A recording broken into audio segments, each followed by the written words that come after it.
Tabletop Talk. Welcome to Tabletop Talk. Welcome to Tabletop Talk. I'm your host, Jeremy. And with me today is Jeremy and producer Chris. Host Kyle, host Jeremy, Hello. and producer Chris.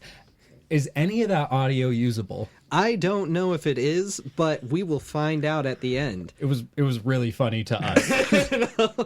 So, once again, you've got just Jeremy, myself, and producer Chris, and we're glad to be here with you guys. Yeah, we're great. Who's the host, Kyle? I don't think there is one. Producer Chris, who's the host?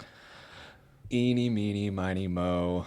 Catch a tiger by his toe. If he hollers, let him go. My mother told me to pick the very best one, and you are it. Okay, Jeremy's it. Fine. Oh, I mean, I think it's just because he said the best one. That's all. I did catch that, producer Chris. He tells us in backstage he doesn't have favorites. We know he does. He actually never alternated when he was doing the eeny, meeny, miny, mo. He was just pointing at me. And the worst part was he was staring at me the whole time. Staring at you and pointing at me. Gosh. No, producer Chris wouldn't do us like that. He is a gracious producer. Yes. Yep, and we definitely are still not kept on these chains in his basement. No, we have... Still tied up from episode 7. My name is Jeremy, and I have free will. My name is Rick, and I have free... Oh, I think I got the wrong one. Oh, shoot. We're okay. All right. Anyway, questions. He's telling us questions. I think today, though, weren't we going to talk about problem players since we're already being problem hosts? Yeah, actually, that's a fair point. Now, in episode 4, we dove deep into what problems we have as players, right? Yeah. And I think today I want to, just because you have a problem as a player doesn't mean you're actually a problem player. I know I joked about that we're the problem, but an actual problem player is a big deal in campaigns. Yes, and I know we had a few episodes after that we kind of talked about how we identify what a problem player is, but we didn't really go into, I think, how one should handle that. I know we talked a little bit on it. Yeah. I'd like to, just before we go into that, just to refresh our memory, what is your definition of a problem player? When does someone become a problem player to you? To me, it's if they are impeding somebody's choice, choosing to do things for other players, arguing with the DM, and they tend to very much focus on themselves and not the team spirit of the game. Yeah, I completely get that. And that's similar to mine. My definition of a problem player is someone that is consistently defying the DM, consistently reducing the joy of the party, or consistently making people uncomfortable. And I think if you can have those three very easily, especially in a game where it's about creating your own choices and saying that you're doing stuff, you can easily make the other people in your party very uncomfortable or not have fun. Yeah. This is why session zeros are very important. Oh, gosh. They are very important, but we get it, too, because there's so often when you lose someone because they're moving, you lose someone because they have to take a new job and they're not going to be able to make the same nights, and you're adding in a new player, and that player does not always meld, or that player goes really well, but one of your other players who's a veteran all of a sudden just changes their attitude because they're not getting along, and so they're bullying, or they're trying to talk over that person, and then you have a veteran player who's become a problem player. So I think it's important to just figure out for DMs, how do you deal with that, because it's frustrating. Yeah, I agree. What's your first step? What's your first step? Sorry, I didn't catch that was the actual question. Yeah, that is the actual question. So what is the first step that you do as a DM when you've successfully identified that your player is a problem player now? So I'm a naturally and really kind of nervous energy kind of person. And I get a little paranoid on things. So I sometimes worry that I get into my own head and that maybe the person is not a problem player. Maybe I'm misunderstanding something and taking it wrong. So the first thing I do is I will talk to other people in the party and see if they are recognizing similar red flags that I am, or if it's just me. Because if it's just me, maybe I'm just having a bad day. Maybe they said something that got under my skin that wasn't meant to, and I'm just reading it wrong. Once that's been confirmed, the first thing I tend to do is I talk to the person on just a, hey, heads up, lately you've been doing a little more of whichever bad behavior it is. I'm not sure if you're aware you're doing it or not, but others have brought it to my attention as well. And so I was going to just let you know that a lot of people are not appreciating when you do this, because I assume it's usually not out of bad faith. I try to assume that a problem player doesn't realize they're being a problem player. So I don't want to take it out on them. I don't call them out in public over the behaviors for the first few times it's happened. Like the first time I'm going to talk to you, it's just a friendly heads up. I don't know if you're aware, but this is kind of not going with the group. Can you please work on this? Or is this something we need to discuss with everyone? Yeah, I think that's a really interesting point you made, that the problem player doesn't always, and most of the time, does not realize that they're a problem player. I think about growing up playing sports, and there's a lot of times where someone is a ball hog, and they can be a lot of ball hogs I played with were actually really, really good players. And some of the times they were the best players on the team. And so they'd score goals, or they would shoot the three or get dunks, right? So they would do really good stuff, and you would win games, but it was like all on them. So the rest of the time, like playing with them, you're like, I wonder if I'm going to get to do anything today. Right. And even though we were winning, and they're like, oh, the glory is all ours, you're like, it's kind of just all yours. And you don't realize that, like, in a game like D&D, that is a big problem. If it's like, my character is always winning, and I'm the one who's solving the puzzle, and I'm the one who's talking to the NPCs, and I'm the one who's coming up with the plan. Yeah, and especially because where, at least in the sport, you're out there, you're at least moving, you're visually seeing the stuff. D&D is a narrative game. Yeah. Nobody wants to sit and listen to you rant about what you're doing. No. The entire time, and they never get to even say anything. Yeah, to me, it kind of just, you don't want to be a Goku and have the rest of the Z fighters just chilling while you just solo everyone. Yeah, exactly. You want to be like later in the Super series where you're like, oh, we bring the Z fighters back, and we also like they get their parts. It's not like a, hey, you guys are just gonna be on the sideline watching me do awesome stuff. Right. Well, and what about you? What's your first go-to with the problem player? My first go-to is writing incidents down.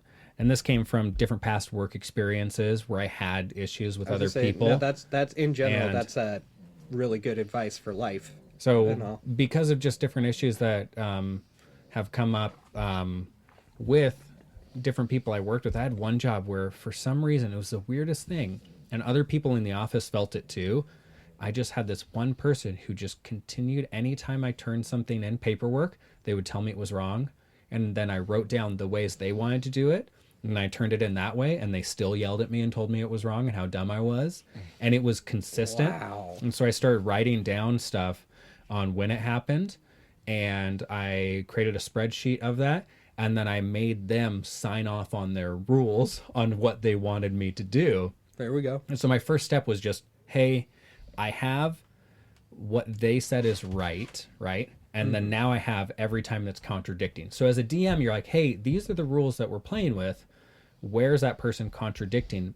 And I would say, if you have 3 out of 5 sessions where someone is popping up on that list, that is a big issue for me. And then that's when I would go to your step of conferring with other players and then talking to that person. There we go. Yeah, I don't write a physical list, but as we've discussed in many other episodes, I live in my head. So in one of my many filing cabinets, I pull out my list, and Jeremy probably can attest to this. I've got lists on everything that I still have memorized from like how I thought of something in middle school. Yes. Now for everyone who does not have the vault memory, the file cabinets, writing stuff down is helpful because it helps you be able to point at, hey, in this campaign you did this and it was affecting our players this. In this, when I tried to make this ruling, you said no and this. These happened in 3 of the last 5 sessions, and that's why I'm talking to you. And then after that, I like what you say when you're doing a one-on-one with the player. You just explain to them how you're feeling, and then you say, can you try to address these the next time? Yeah, right? And more often than not, that does tend to solve the problem. Maybe not permanently. It might be something that we have to come back to every, like, couple months or something, but it does solve the problem for a while. And if I see that in a regular player, like, they constantly start to drift back, but it's over, like, several months and all, not like, oh, the next game they're right back at their same shenanigans, I know that means they are working on it, but we all fall off the wagon sometimes. So if I end up with that person, I'll sometimes then go like, hey, do you remember that talk we had? Just a heads up, you're starting to flare into some of those things again. And I sometimes even ask how their life is going outside of it, because sometimes it turns out they're stressed with work. They're stressed with their home life. Their spouse and them are fighting at the moment, and they're trying to relax with the game, but because they're feeling that, they're taking out all their stuff in the game. And sometimes it's weird things. I've had people who tried to play for other people, and then it turns out, like, when I talk to them about it, they end up that they happen to had a bad day that day, and so they want things a certain way, and they don't mean to, and they apologize. I've appreciated that person has gone and apologized a few times, but there's others that's not always the case. Yeah, I do like second chances are great, third chances are great, fourth, because we all live on those chances. Yeah. And I think it's only, like you said, if that person is making steps.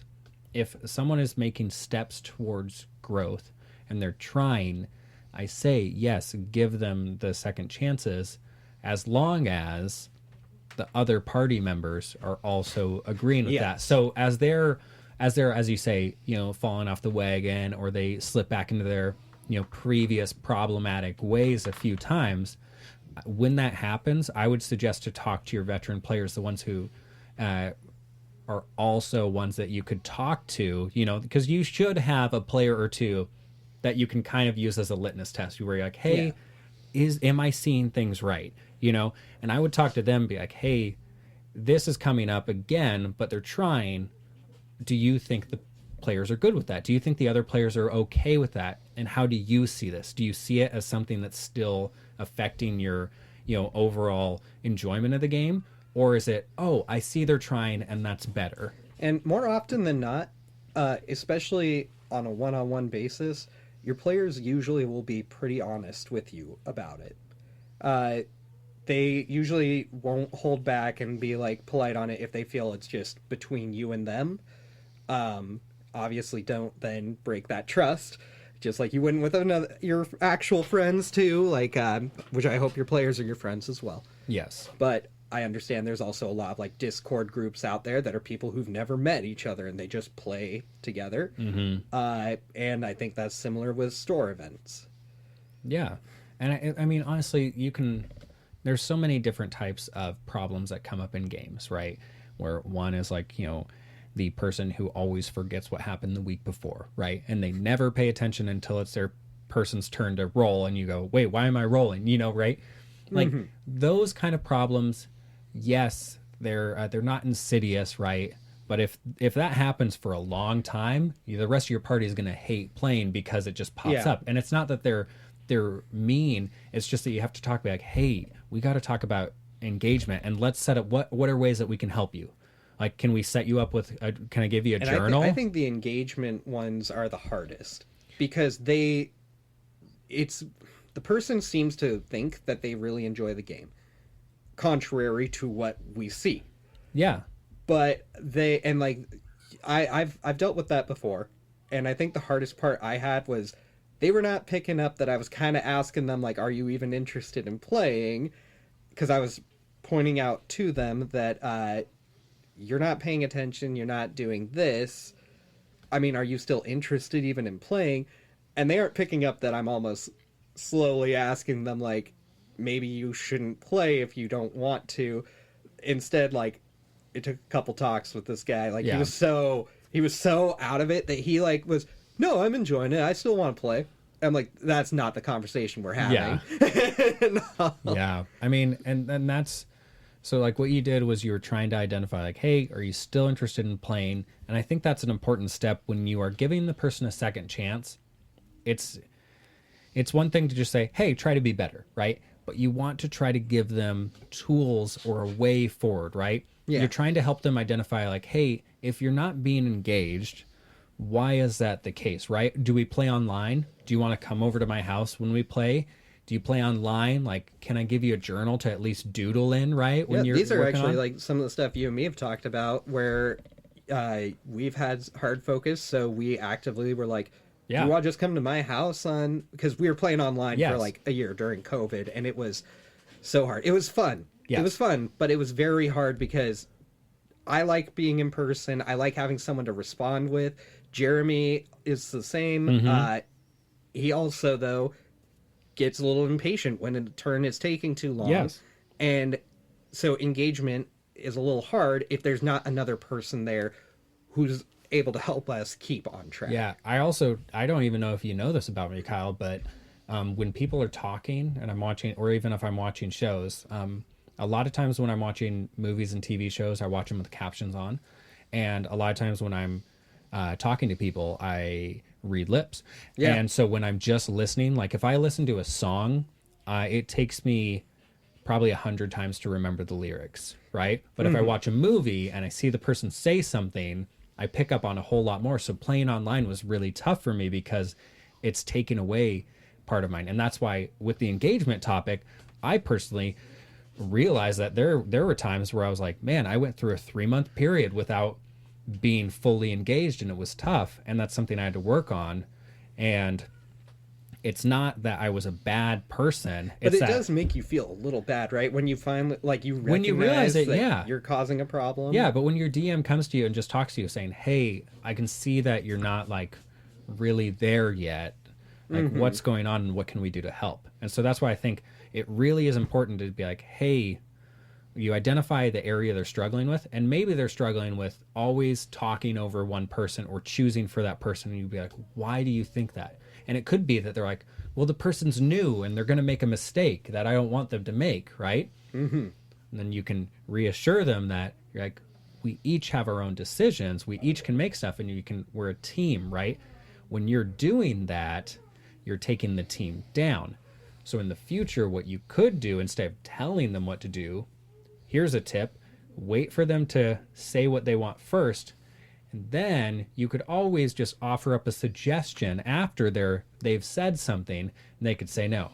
Because the worst thing for you to do is to tell them something that they were already going to do, and now it feels like you were the one who made them do it, and they feel bad about that. Well, I mean, it's that same idea as like when you're a kid and you decide you were going to do a chore, like, because you're like, that's right, mom told me I have to take the garbage out.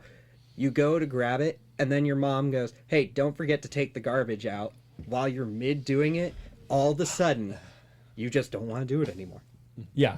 Even though you were just about to. So I completely agree with you on there. But what happens when you have a player who doesn't seem to change their problem, or they don't seem to agree with you that they're the problem?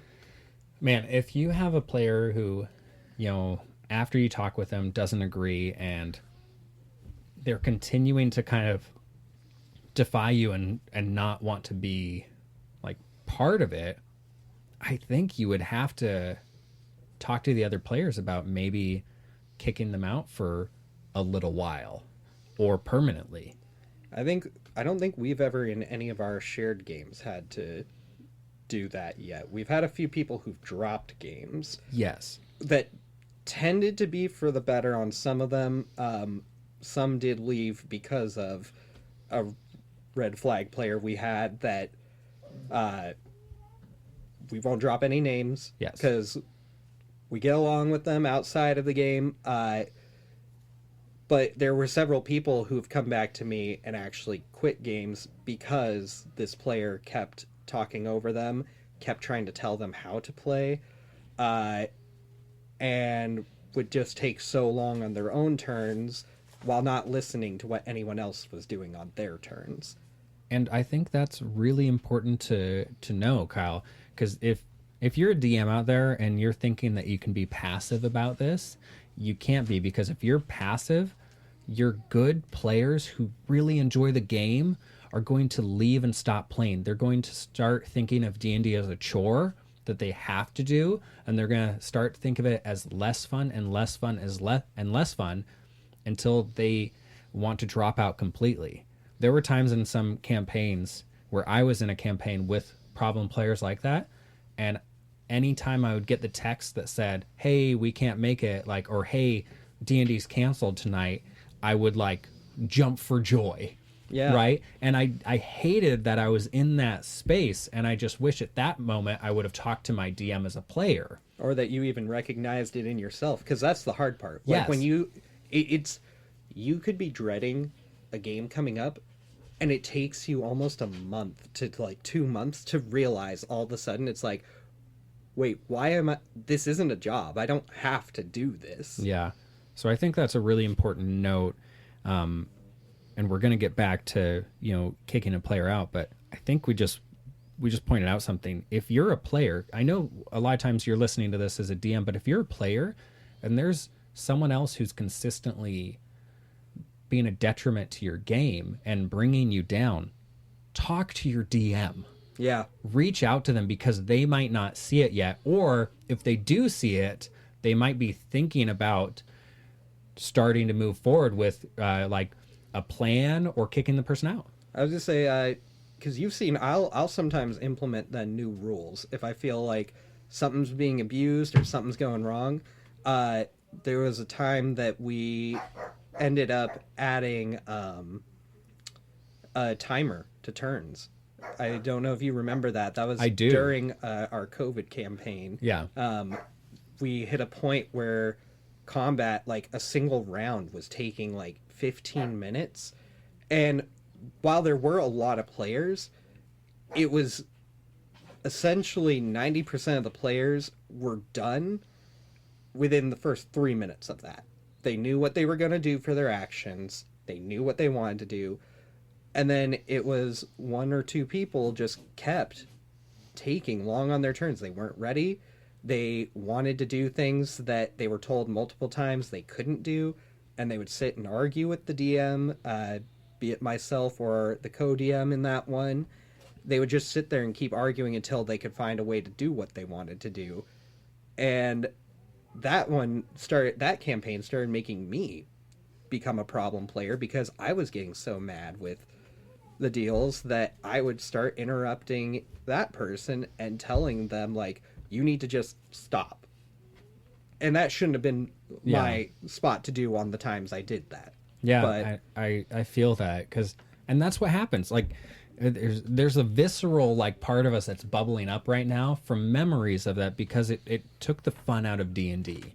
And that's the last thing you want to do. And I think as a player, you can't be passive. Not saying attack the other player, but talk to your DM. Your DM is your cohort. You talk to your DM. Hold on, we gotta wave the arms around to get rid of the dark clouds that started to brew in here. Like, yeah, but really, if you're a player and there's problems, talk to your DM. And if you're a DM and you're going to be passive about this, you're going to lose players. And that's why, even though it is the last resort, kicking out a player can drastically improve your life and the lives of your players. And because if you don't, honestly, I think the majority of our campaigns ended because of essentially nobody wanting to hurt anyone's feelings, and instead everyone just hit a point they didn't want to play.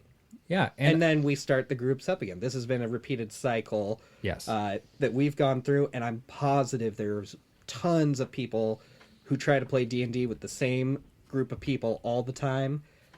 but they have one or two players in there that are such good friends of theirs, they always invite them, and then that player does things that do not get addressed, and the whole thing falls apart. Yeah, and I get it. It's tough because these are your friends or family members.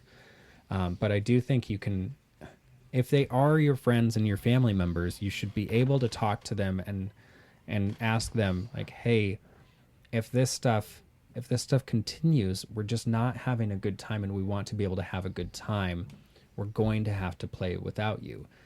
And that can be kicking them out of the current campaign, right?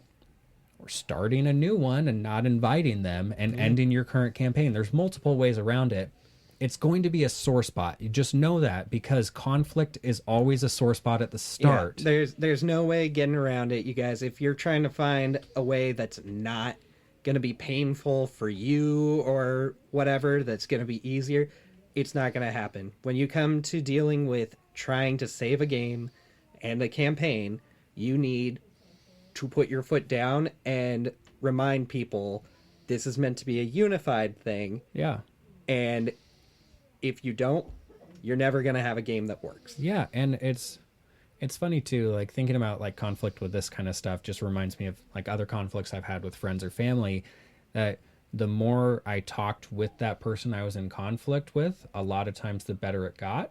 Yeah. And then also on the same side, sometimes when I put up boundaries, I felt a lot better. So this is your DM, as you're the DM, so you can put up boundaries to protect your game, to protect your players. And I know it sounds painful and it sounds like the last thing you would do is to kick out a player, but it is the last thing you would do, because you've done all this other stuff leading up to this point. It should never be your first. If it's your first thing, there's a reason your games aren't working. You might be a problem DM. Yeah, that's fair. Which those exist. They do exist, and we'll probably get into that at a later point. But that's what I would say. I would say that if you're listening to this episode, you've gone through the list of things. You're like, hey, I'm not retaliating at the player. I'm trying to understand that player with empathy, and I'm trying to keep in mind the rest of my party. And we're going to lay out steps. It's not going to be an immediate ultimatum. It's like, let's lay out some steps, give some second chances, check in with people. And if all of that is failing, you got to kick them out. You do. And if you're running into that problem and you're talking to a DM and they are not seeing it, I do recommend sometimes talking with the other players, just another litmus test. Say, am I the only one seeing this? Because sometimes the problem player is friends with the DM, and in turn, the DM thinks it's hilarious and doesn't realize that person's hurting people's feelings or ruining their game. And they may, because they're close with that player, go like, well, you're the only one who said anything, I'll keep an eye out. But they may not. I've read plenty of Reddit horror stories involving that. So that's why I'm bringing it up, is just double check then with a few other players. And if it turns out that more than just like you and one other person maybe have a problem with it, like I say you need to have two other people who agree with you. Because if I went after somebody and Jeremy agreed with me, but producer Chris was like, guys, I think you both are overreacting. I don't think this person's being a problem. Maybe it's just a shared thing me and Jeremy take offense to, and it isn't a problem. But if producer Chris and Jeremy are saying, Kyle, I absolutely see it as well, this person keeps cutting me off, or this person keeps doing this, then I know, okay, it's not in my head, I'm not reading the situation wrong, it's time to talk. And I recommend going with empathy, because these are your friends. But if you don't take care of it, they may not be your friends in the future, because you may start to mix real world and game world correlating together, and start to mix your emotions of how you feel about them as a player as your friend, if you're not willing to end it there. And I think it's sometimes best to cut some of your friends in that sense for the sake of your friendship, not just the game. Yeah, I think that's a great note to end on. And I know this is more of kind of it's a little bit of a somber episode, but also it's not our usual go-to funny. Yeah, but it is important. And I know there's a lot of DMs out there who are kind of dreading doing this, but just know that the work you put in, is going to be praised, maybe not outwardly, but praised by your players. They're going to feel it when you start to remove these problems. There was recently, I think, I didn't know if you guys were liking my games or something, and it was something recently that, like, you and Trevin said to me that you guys said it nonchalantly, but it actually, like, lit up my, like, world for a little bit there, because I was like, I didn't know you guys even noticed that. Like, that was a huge detail I put in, but no one made a comment, so I thought nobody saw it. But now all of a sudden you guys are telling Rick about it, and I'm like, they remembered. Yeah. Yeah, so if you're a DM out there with a problem player, just put in the work. It's gonna be okay. And if you're a problem player out there, you know, if you have a DM who's consistently going at you and telling you that you're not changing in this, it might honestly be time for you to leave that party, because you might just not get along with that party. That is true. Sometimes a problem player is not an actual problem player. It's just not the right group. Yeah, so this is about finding the right people for your group. And here today, even though we're missing Trevin and Rick, I think we have, a solid 5. I think we've got the right people here. I think so too. And playing the one-shots we've been setting up on the side, speaking of, we'll be recording here very soon, you guys. Some episodes for campaigns are going to start coming out as we're getting closer to more summer and breaks and such. We're going to be working a little harder on producing some actual campaign content for you guys as well. As for any DMs out there with a problem player, or a player out there who's looking for advice on how to deal with it, feel free to also hit us up in the comments or on any of our socials that we're set up on.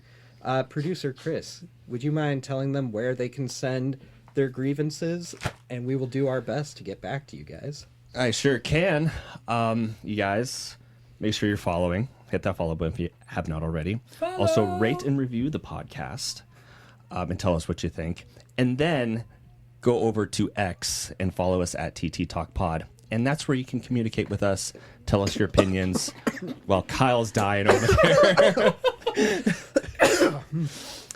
Sorry. Sorry, this is trash audio. Oh my gosh, Kyle's dying, and Kyle's choking on water, and I'm just laughing while Chris is I know, reading not through. anyone is like, Kyle, you okay? Which reminds me, Kyle, are you okay? Doesn't count if you have to ask after I said something. I'm fine. Actually, Chris, if I were to reach out, instead of asking Kyle he's okay in person, do we have socials I could have reached out with and asked, are you okay? Yeah. You could do that over on X at TTTalkPod. Perfect. Ask Kyle how he's doing. And also voice your opinion or give us topics you'd like us to cover, whatever it might be. Also on TikTok, we are at TabletopTV LLC. We'll be posting more over there as well. Yes, we will. Also, just a heads up, we've noticed something weird about the rating buttons. Nothing seems to work unless you put the highest rating on whatever you're listening. For some reason, just the others. Yeah, 1 aren't through going 4 through. does not process. Is there 5 does, though. Is there something other than a 5? I didn't even notice that. Yeah, no. So 5 should be good. Yeah. I'm just gonna, if you don't mind, I'd like to close us out, Kyle. Yeah, go for it. I'll try not to die on your closing. Thank you. That would be a problem. Not a problem player, but that would be a problem. I just want to say, I don't have my dice down here for my death saves. I just want to reiterate that D&D is something that's truly special, where you have this camaraderie and chemistry that is not like a lot of other things, and you have a very special group, and in order to keep that group special, you all have to continue to put in the work, and with the tips that we've given today, I think you as a DM can be equipped to kind of keep that chemistry alive and keep it good. You don't want it to be stagnant, and I just want to thank you guys all for listening, and honestly, let us know any other tips that you have too. Thank you guys again. We love you and appreciate the feedback. And till next time, peace.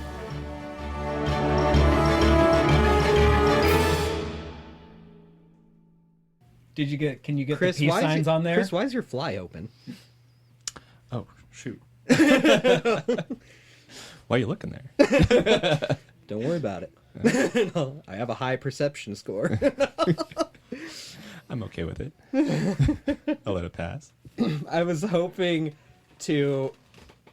I wanted to make just one dick move joke because I was like, "There's like nothing left," so I was getting ready to like right at it. And instead, like it said like one little thing and just like. Chris is doing a great job, and all of a sudden Kyle's choking, and I'm laughing, and Chris is still reading through. Kyle's like, "Sorry, I'm," and then Chris is like, "You can reach us on X at." I mean, Rick's not here to like jump on chips in the mic or anything. Yeah. So